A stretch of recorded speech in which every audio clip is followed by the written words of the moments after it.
সারা বিশ্বে যখন মাজলুম ফিলিস্তিনের জন্য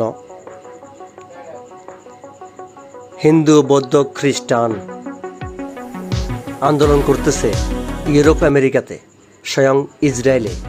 আমি যে ফুটেজগুলো আপনাদেরকে দিচ্ছি এটা ইসরায়েলে, স্বয়ং ইসরায়েলে হচ্ছে এই আন্দোলন ফিলিস্তিনের পক্ষে।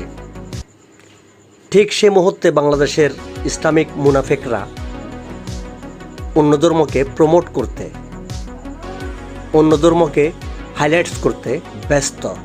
শুধু বাংলাদেশের ইসলামিক মুনাফেকরা নয়, আরবের মুনাফেকরাও, আরবের মুসলমান মুনাফেকরাও নীরব ফিলিস্তিন বিষয়ে। ঠিক সেই মুহূর্তে স্বয়ং দেখুন, স্বয়ং এই ফুটেজগুলো স্বয়ং ইসরায়েলের ভিতরে স্বয়ং ফিলিস্তিনের পক্ষে আন্দোলন চলতেছে। আর এই আন্দোলন করতেছে ইসরায়েলের মানবতাবাদী কিছু ছেলে মেয়ে, যেখানে স্বয়ং নীরব বাংলাদেশের ইসলামিক মুনাফেকরা, আরবের ইসলামিক মুনাফেকরা। এটা অত্যন্ত দুঃখজনক বিষয়।